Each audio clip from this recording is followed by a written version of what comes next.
talking about Cincinnati, what's going on with them. They lose the game this past week in New England. Obviously, 8.5-point favorite going into that game, so it's a big-time loss. But seeing them at this point in the season, it's one of our biggest nemesis during the Mahomes era. It's been Cincinnati coming off this loss against New England. I did some. I kind of dove into and saw what they've been going through this whole offseason and this whole time. So offseason drama, T. Higgins, Trey Hendrickson, both requested trades after not getting extensions. However, both have returned to the team, but T. Higgins been out with a hamstring injury. He's had kind of dealt with hamstring injuries throughout his career in Cincy. And then you have Jamar Chase, who's been disgruntled, wants a new extension, wants big-time money, wants to be paid a cent more than Justin Jefferson. So there you go. Jamar Chase wants to be paid a little bit more. And what I'm starting to learn, you may know this already, JD, being in the NFL for a long time. Cincinnati's one of those franchises that's likes to be very cheap with their with paying guys. Yeah. It seems like it's been that way for a long time with Cincy. But yeah, so held in during the offseason. And then this past week, after the game was over, talked about lack of targets, and they told the media to ask a coach about that. So disgruntled a little bit. And then Joe Burrow come end of the season last year, or season ended early last year, that rare wrist injury. And then last Sunday, seems like that injury hasn't gone away. He was messing with the injury the entire game, or messing with his wrist the entire game. He had to shoot basketballs before the game to get his wrist loose. They showed him on the sideline trying to pick up a water bottle, like kind of dropped it, so he needed the other hand to guide it in. And then also on top of that, I think the stat here, he only attempted 6 passes of 10 or more yards downfield. All his other passes were within 1-9 yards. So 10 or more, only 6 passes throughout the game. Also, too, Joe Burrow starts off pretty slow throughout his career. So far in his career, weeks 1 through 2, the first 2 weeks, he's 1-8 in the first 2 weeks of the season. So going against the Chiefs in week 2 is pretty tough with that record. So obviously he starts slow. But JD, with all this being said, and with the history the Chiefs have with the Bengals, is this the right time to be playing the Bengals? Is this the right time to be playing the Bengals? For us, to be honest with you, man, I'm gonna say this. I don't think the Chiefs care what week it is to play the Bengals. Obviously, you want to get them right now if they're down, or, just for the strategic point of them being at a disadvantage. But you can't sleep on anybody on any Sunday in the NFL. My thing is this. The Chiefs are ready. I know we talk about the Bengals, what they're dealing with, and they got to deal with their own stuff. Okay, they have to. All right, it's a mess over there. They got to go through contractual stuff. We got some guys we want to sign contractually. Maybe we'll get into talking about some of the guys a little bit later about that. But the Chiefs, they don't care. They don't care, man. Look, they're on this run for a reason, this three-peat. And like somebody says right here, anytime, any day. And that's true. Look, I don't care if you're at your best or if you're at the worst, whatever it may be, the Chiefs are going to be ready and they're going to be prepared for you. So this season, I try not to emphasize about what teams are going to do to us. It's all about what we do to them. And it's how we play. That's what's going to get us to the three-peat. And these guys are going to be prepared for it. So if they can come in and healthy, Joe Burrow, if he could throw the ball 30 times down the field, over 15 or 30 yards, whatever it may be, our guys are going to be ready. Now, I've seen, the video of him doing that with his hand and whatnot. We don't quite know what that means. So he could have dinged it if he's still trying to get himself right. One thing I know for sure is they're going to try to give us their best. They're not going to use any excuses. Joe Burrow's not going to say, hey, man, my hand was hurting and I was thinking about throwing. He's not going to say that, right? Same thing to Jamar Chase. He's not going to say, well, I just got out here on the football field and see what we're going to do. We don't know if T. Higgins, he didn't practice today. We don't know if he's going to play or not. And so I'm assuming he's going to play. I do. I assume he's going to play. But we won't know that until game time. Heck, we found that out with Christian McCaffrey, right? I lost my fantasy because that joker decided he wanted to do a scratch 5 minutes before the game started. Okay, I'm still mad about that, Marcus. But the crazy thing about that, I don't know if the NFL's going to do a review on it. If it was us, they probably would have. But the fact that the running back after the game, which I feel bad for the guy, where he said, I knew about Friday, and then we didn't find out until about 10 minutes before the game started. Look, they gotta cover themselves. And so he said it, but then you seen what's the name it was talking about, like, well, we didn't quite tell him until Shanahan was like, well, we didn't really know until the game before it started. But you telling me the running back coach telling him Friday you're gonna be starting. The Christian ain't gonna be doing it. So it's always gonna be a contention right there on how they do that. But I you know what, man, them jokers or something else, man. They are slick. They are slick. So I think the Bengals going to do the exact same thing with T. Higgins, right? So I would. I'll be like, hey, man, this guy's ready to play. You say he's not going to play. Okay, you take him out of the game plan, and all of a sudden, you see him out there before warm-ups, and this sucker's running deep routes. And so that's your deep route hitter too, as far as like running the deep digs and the comebacks and stuff like that. T. Higgs, he's a big deal. He's a big deal. So he's a huge piece of what they do. I've read some fans seem to think that this is because the hamstring injury came from nowhere. All of a sudden, he was on the injury report right before the game last week. And obviously, hamstring injuries can happen, right? I mean, it's a hamstring; they flare up. But some people think that with his thing not getting really get figured out, he's playing on a tag. He could want it could be like, hey, like trade me to get me out of here, because he wants out of Cincinnati. Like he's remained with that whole thing. Hendrickson was the one who requested a trade, but really said he wanted to get hammered out a long-term deal in Cincy, whereas T. Higgins wants out of Cincinnati. So some fans seem to think that it's kind of like pretty coincidental. The season starts, all of a sudden you have the hamstring injury, but he's had a career of the hamstring injuries. But some fans seem to think that it's coincidental that it happens right when the season starts. Well, he's got the tag, so he's making money.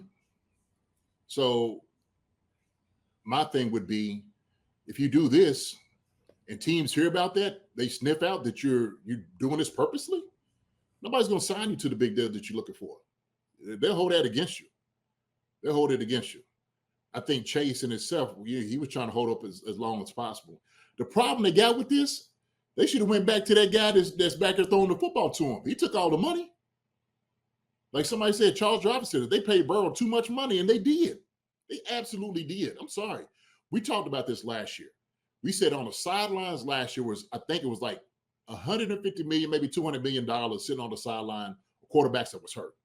Joe Burrow being one of them, right? Aaron Rodgers, Herbert, and I think Deshaun Watson was another guy.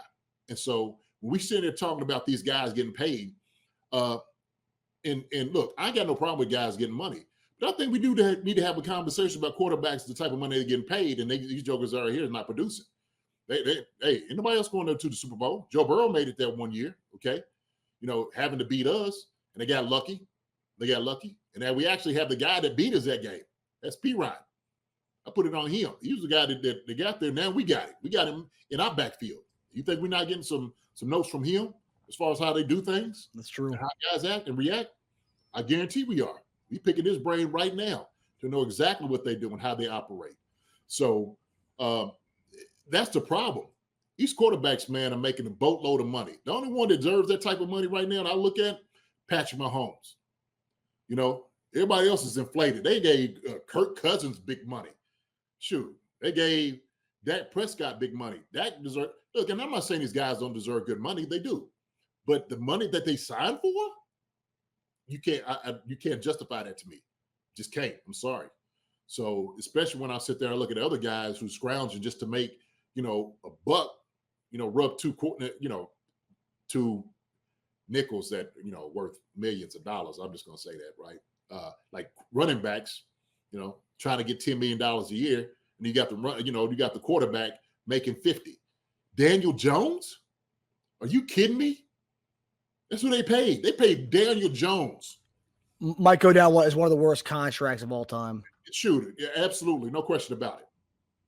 And the thing is, people try to validate. Oh well, Daniel Jones did this and did that. He wouldn't have done none of that stuff without Saquon Barkley. Why do you think Saquon left? He's down there with Philly right now. I'd be pissed off too. I'd be ready to leave. That's crazy. These suckers right here are being greedy. I got it. You get a chance to get that money, go get it. But Joe Burrow, man, if you want to help your boys out, take a little bit less, Joe. How about that? We ain't seen Joe do that yet, right? No. Talking about all of his, his charitable work and stuff like that. It's beautiful for him. Beautiful. some guys on the team that want some money. Give them a little bit of contract, Joe.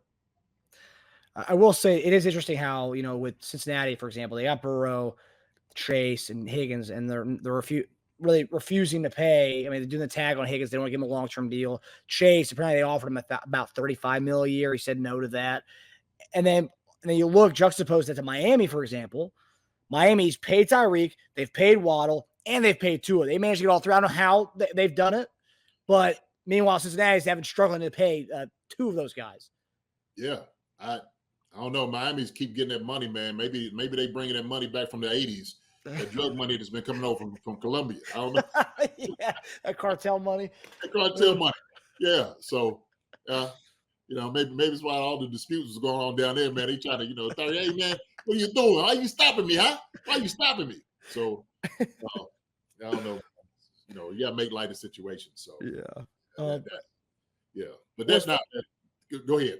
No, to say, as far as Cincinnati, I know you played for some really good teams in Kansas City, and you played for some teams that kind of struggled a little bit, JD. Yeah.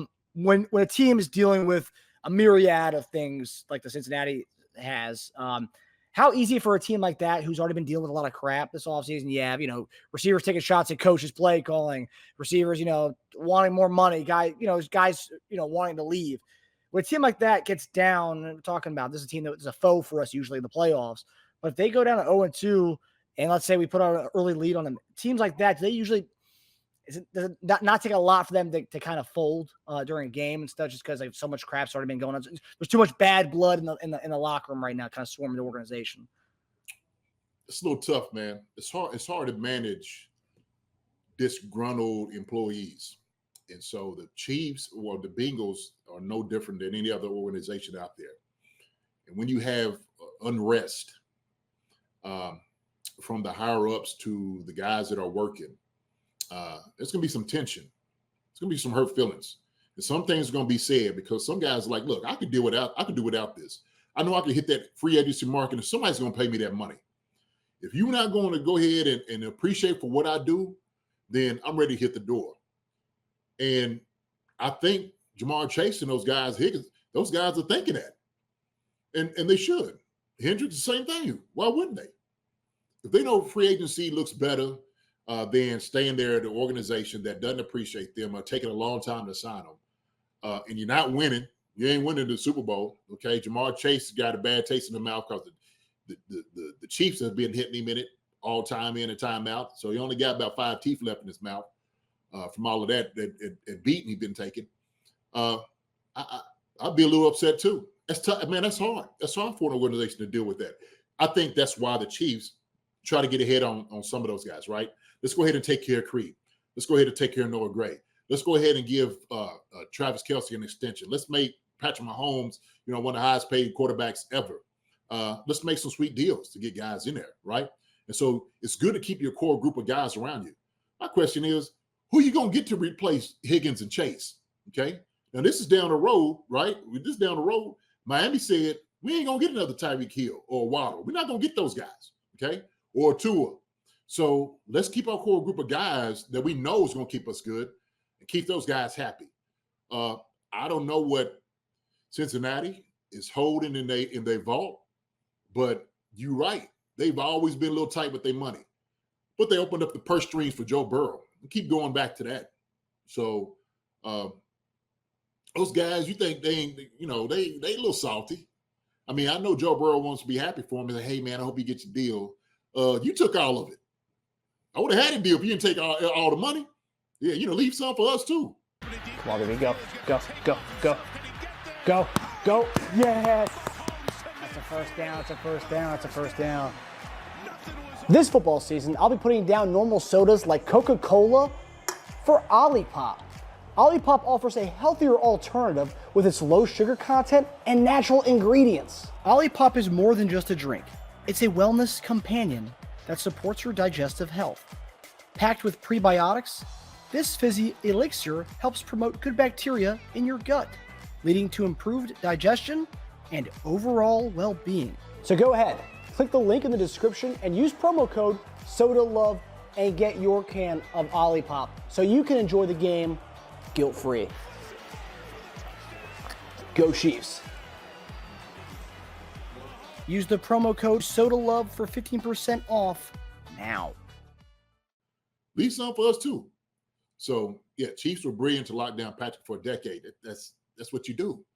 Why would you want to go get somebody else? If he's the answer, he's the guy, you make sure you keep him there. Joe Burrow's the answer for them. I still think he's overpaid. He's got hurt, obviously, because of injuries.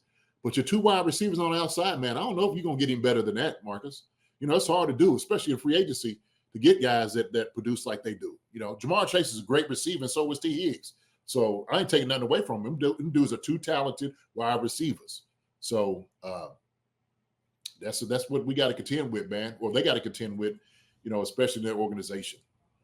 It's such a variety of talents too. You have one guy who kind of does it all, and you have T. Higgins who's that jump ball threat. I mean, the fact that they got both those guys, and when they did, they know how to draft. They know how to draft their talent as far as receivers. I mean, look at the history of these guys: Hushmanzada, Ochocinco, Chase, and T. Higgins. I mean, yeah, they know how to find them.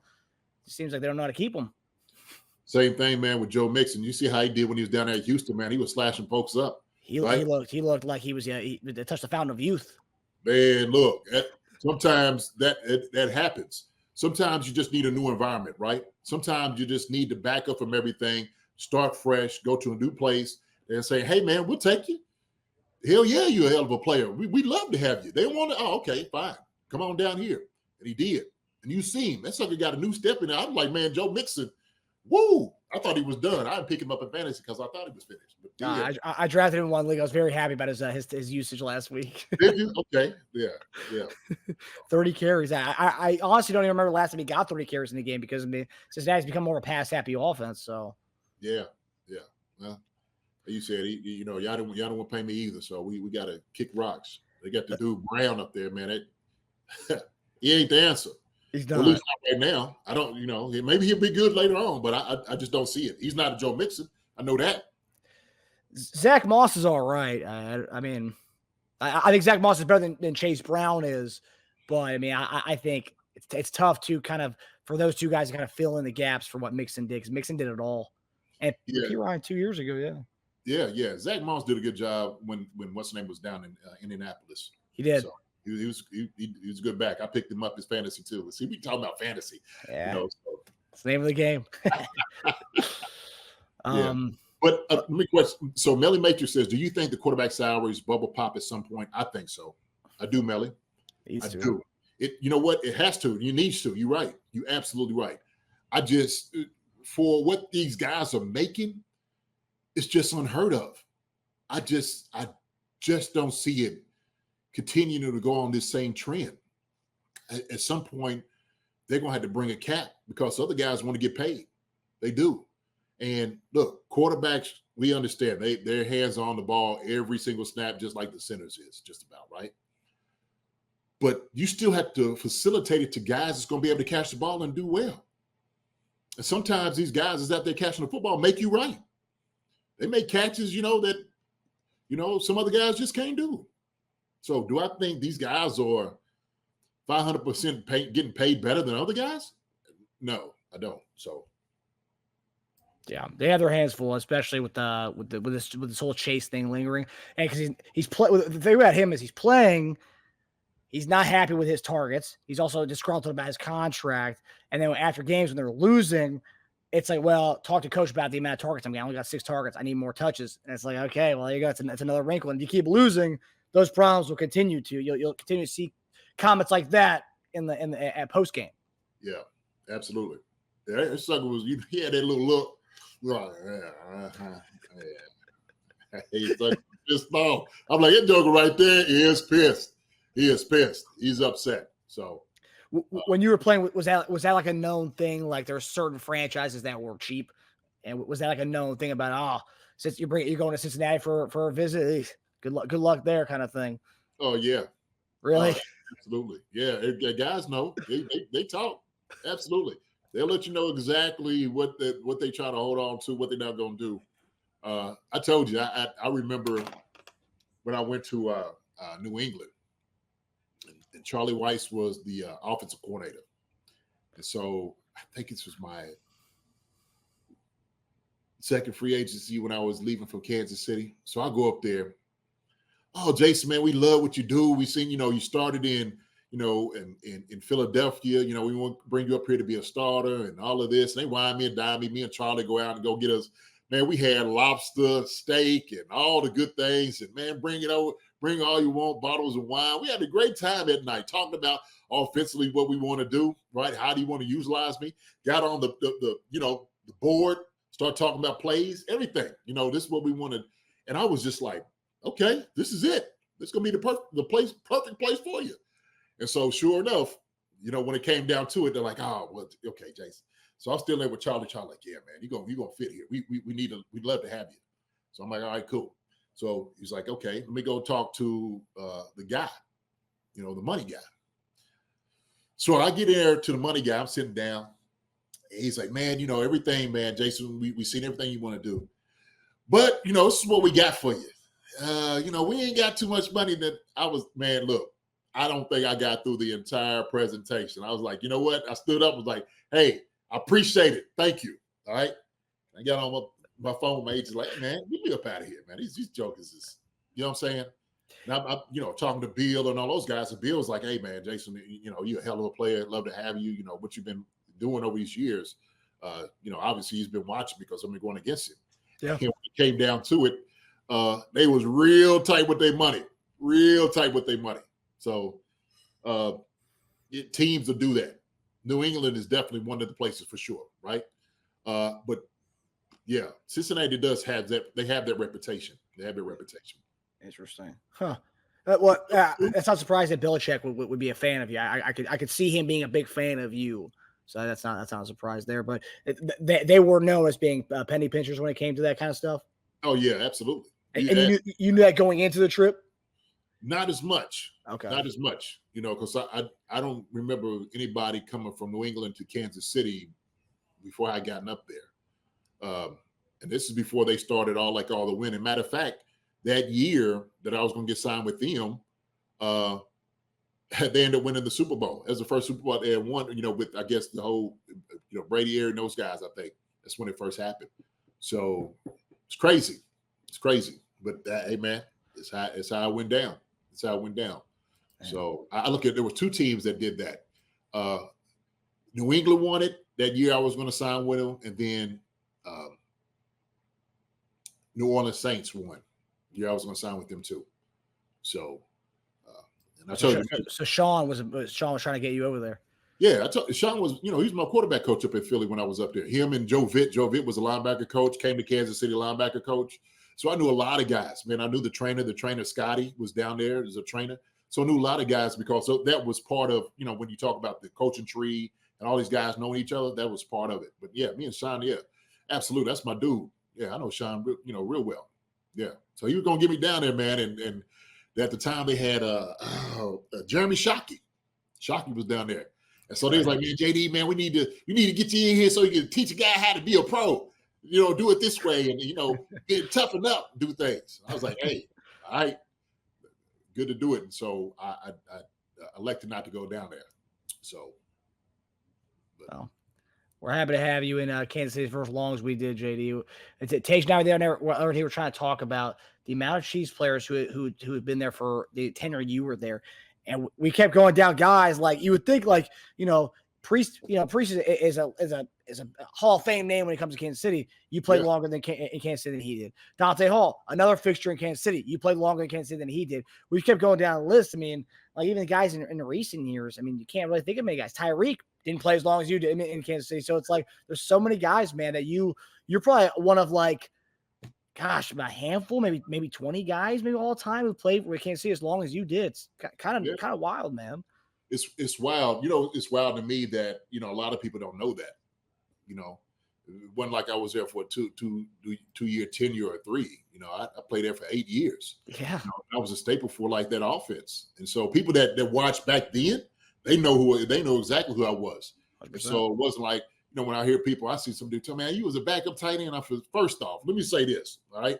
I was a 1A, 1B type of guy. Okay, that's what I was. I was a starter when I was in Philly, and I was going down there and I was stretching the defense. And so when I got to Kansas City, I knew exactly what my role was going to be. We ran a 2 tight end set. Obviously, Tony was the guy, and that was fine. But they understood what JD, what my contribution was. You know what I'm saying? And so when I see Noah Gray out there, that's why I'm so happy for Noah Gray getting the type of money he's getting. I'm looking like, man, backup tight ends are getting this, or the guys are getting out and playing. And I was playing somewhere around like 70 to 75% of the snaps, Marcus, on offense. 75% of the snaps. And so you were always in. I mean, as me, a young buck growing up, I remember you playing. It wasn't like, oh, you were the backup. You were always on the field. And when people think of backup, generally that guy barely touches the field. You were in most of the time. I hardly remember a series when you weren't in on offense as a kid. Right. Yeah. And that's where we were killing it like that. T. Rich would come in. That package, you just couldn't stop us running or catching the football. So I was catching a lot of passes, man. And so because that's why I say that tight end thing was so deadly. That's what New England wanted to do when I got up there with me. That's why they ended up getting Gronk and they start getting Hernandez. You start seeing the sort of what that trend starting to happen through the NFL, starting doing more of that 2 tight end set. 2 tight end set, man. We started it. We was the one that started all that. And they seen how effective we were. Well, the reason was because me and Tony, man, was out there, kicking tail and taking names. Me, him, T. Rich, the offensive line. I know they said offensive line, but shoot, they keep forgetting 89 was right there part of that deal. I was a glorified offensive lineman. Those guys will tell you, man, look, Thor, a dungeon, JD had to, hey, JD was right there beside us. No question about it. So, but my thing is, I'm fine with that, as far as people not knowing it. I had gotten a lot of more of the accolades and stuff from all the guys that I played with. They understood that. And so, I've always appreciated that, man. Because sometimes when people look into like the tight ends, the best tight ends of the era, and I think I've seen something like Arrowhead Live or something like that, I think I was like one of the top 5. I was like number 5 best tight ends in Chiefs history. People, huh? What? Take what? Yeah. Or, honorable mention, like even in that conversation, man, is beautiful to know. Because while your numbers, you could say they were not quantifiable, they were quantifiable. And when you look at the running backs who you blocked for, and people say, oh, they did a great line. No.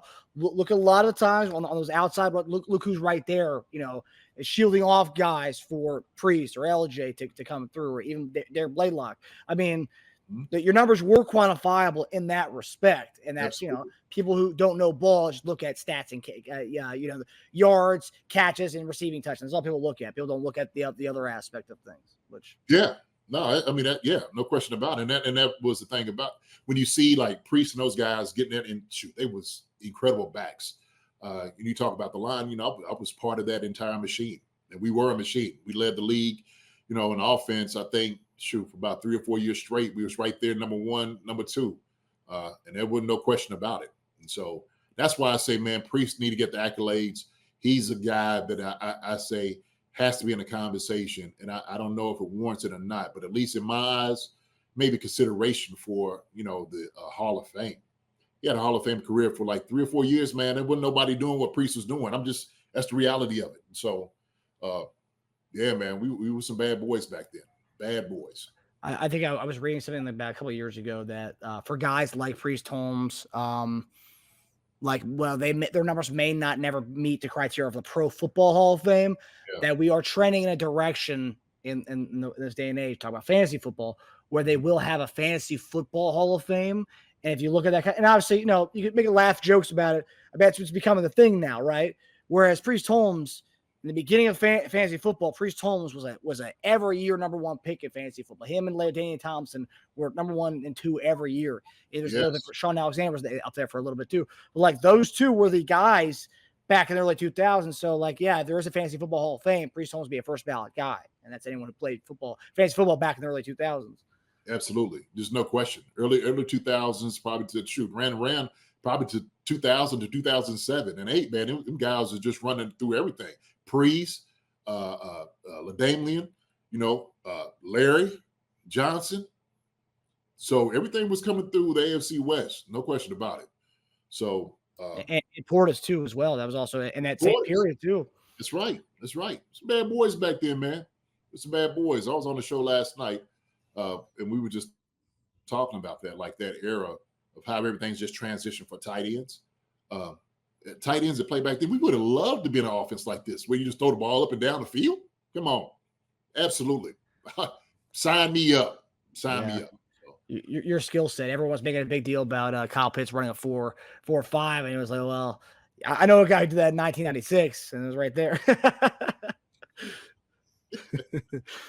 Enough about me, man. Let's get back to the boys out here, man. That's playing on the ball on the ground right now. Like Zulu says, though, we are lucky to have you, JD. We were lucky to watch you play for as long as we did in Kansas City, and we're still lucky to have you a part of Chiefs Kingdom and being this great content creator in Chiefs Kingdom.